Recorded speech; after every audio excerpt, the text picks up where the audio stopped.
Hey guys, so today I'm going to be going over line structures. So yeah, let's just jump right in.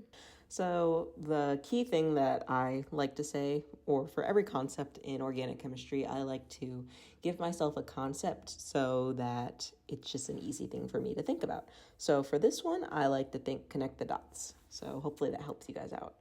So what is a line structure? It is a Lewis structure, but easier.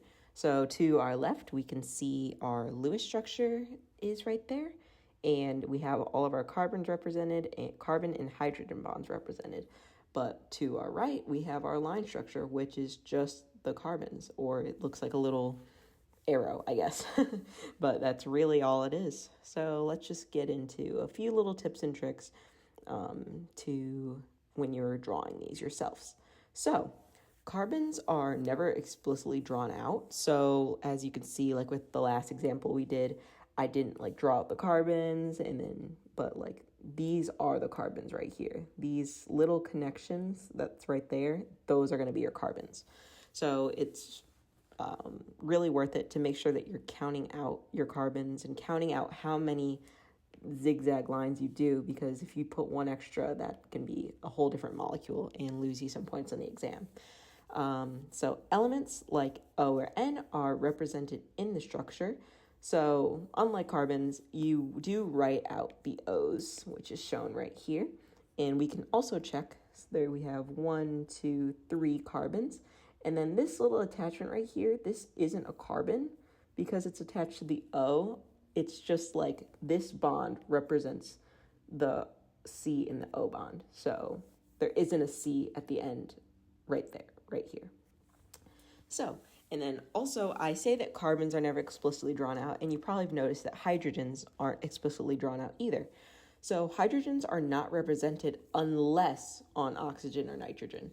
So you could see right here, we have our hydrogen being represented just because it is attached to the oxygen or nitrogen, and it's the bonding that you don't necessarily need to represent.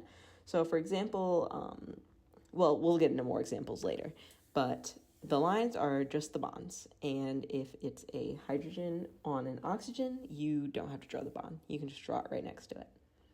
So let's go on to some steps for line structures to make sure you get it right every time. You could first thing you do is set out the carbons with the dots and use your knowledge from Lewis structures. So where you'd place it, just do stuff that makes sense. And then number 2, connect the dots to form the bonds. And then 3, we can double check that all elements are represented. So electrons may or may not be represented on the structure, but we'll get into that in a second. So for the first example that I have, we have C4OH10. So this is going to be our first example. So let's do step 1. We have to set out the carbons with the dots. So since we have 4 carbons, I have 1, 2, 3, 4. And then let's just place our oxygen right. And let's place it here. Okay, so we've set out the carbons with the dots, and now let's connect the dots to form a bond. So let's do that in this step. 1, 2, 3, and then the oxygen is right there. And now let's just double check that all the elements are represented. So the original equation is C4OH10. So let me draw it out one more time here. And, okay, so we have 1, 2, 3, 4, 5, 6, 7, 8, 9. We only have 9 hydrogens. So we actually need to add 1 more there. So then that is our completed structure. And just another side note, there are a few ways that you can draw line structures and Lewis structures, and we'll get into that further but just for exam purposes and homework purposes. And as long as you make sure that you are able to represent everything that is in the molecule, you're going to be perfectly fine. And it's always worth it to double check, even if it is something as simple as C2H4. You know, you can always just check it. It'll take you 5 seconds. It's worth it in the end. So let's just do a few more examples.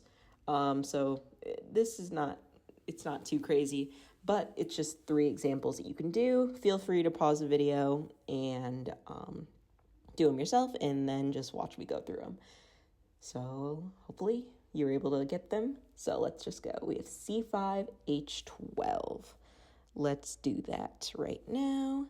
So we have our carbons. We have 1, 2, 3, 4, 5. And then let's just connect the dots. Oopsie, I can't draw straight lines ever. 3, 4, 5. So now, after we've drawn the carbons, we can just make sure that our hydrogens are represented. So we have 1, 2, 3, 4, 5, 6, 7, 8, 9, 10, 11, 12. And so our final answer is what we have. And also, I do these little dot things that you see right here. You don't have to do that. I personally like doing it just so I'm able to remember how many hydrogens there are. And also, if you're wondering why I'm getting the hydrogens, we learned in the previous video that we had, or just in general, that carbons need to have 4 bonds. So if it's not represented there, I know that there's 2 hydrogens on this specific one because there's already 2 normal bonds. So then that means that the other 2 has to be hydrogen. So this is the answer for that. All good. So let's go on to the next one. This one's a little bit trickier, I guess. So we have NC2H7. So let me just draw out my carbons. We have 1 carbon, 2 carbon, and then let's put N right here. Okay, so then let's just connect them all. And okay, so we have 2 carbons. So we know that there's going to be 1, 2, 3 hydrogens there, and there's going to be 1, 2 hydrogens there. So that means we have 5 hydrogens as of right now on our structure. So what we can do is add 2 hydrogens to N. And we know that because, remember our rules, nitrogen and hydrogens, or nitrogen needs to have 3 bonds and 2 electrons. So another thing is that this can be our answer. Oops. This could be our answer. Or this might be our answer, depending on the instructions. Notice how I have the electrons represented. I would say it's like a 50-50 chance that you're going to need to know how to do that, but it is worth to know where you would put the electrons and make sure that everything's represented correctly. So then let's just do another one. We have C5H10.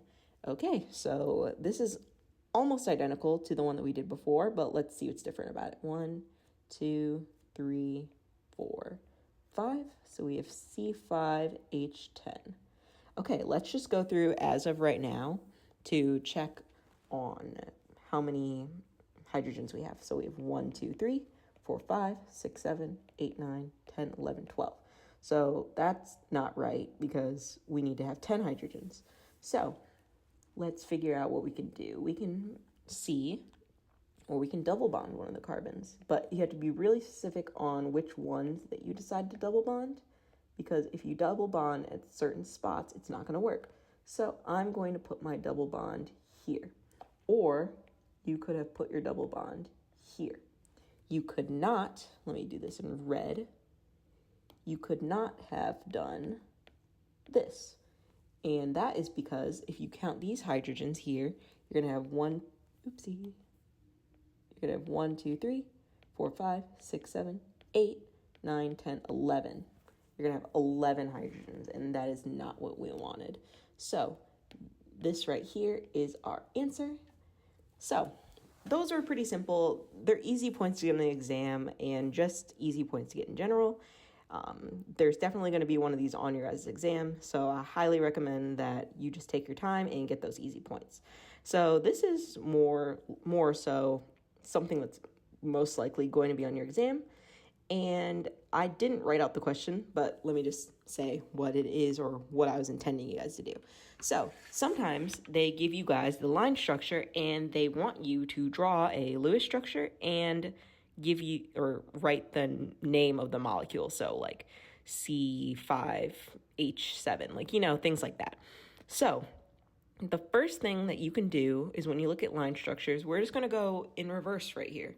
So we have that we know that every like crevice that's here is going to be a carbon. So we have 1, 2, 3, 4, 5, 6, 7, 8, 9, 10, 11, 12. We have 12 carbons here. So let's just say we have 12 carbons. Let's just keep a tally. So you can literally draw your Lewis structure exactly how it is represented on the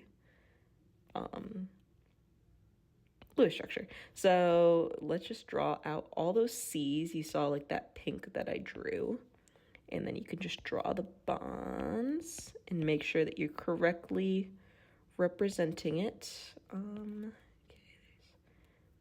don't like how I did that. Let's just do this, and then we got another C up here. We got another C, another C, another C, and another C. So let me just count again. 1, 2, 3, 4, 5, 6, 7, 8, 9, 10, 11, 12. Perfect. So then we can draw out the rest of the bonds. So we saw that these were all double bonded, so I need to make sure I represent that correctly. And then we also have an oxygen on this one. Perfect. And since they wanted us to represent everything, that means that we're going to have to draw out the hydrogens, which is kind of a pain, but you're going to have to do it eventually. So let's just also, and they want us to represent everything, so notice why I'm putting these electrons right there. So we have 1 O, and then let's figure out how many hydrogens we need. We'll just go through and do hydrogen, 1 hydrogen in there, so there's 4 bonds.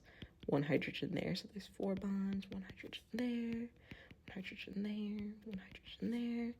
This does not, the one in the top right of that ring does not need a hydrogen because it already has 4 bonds, so it's all good there. 1 hydrogen there. It needs 3 here. It needs 2 here. It does not need, this one does not need 1, so I just wanted to point that out. The oxygen does not need 1, because it's not represented. So if there was hydrogen on this one, it would be here, and then also that wouldn't make sense, so don't have to worry about it. So then here we need another hydrogen, hydrogen, hydrogen, hydrogen, hydrogen.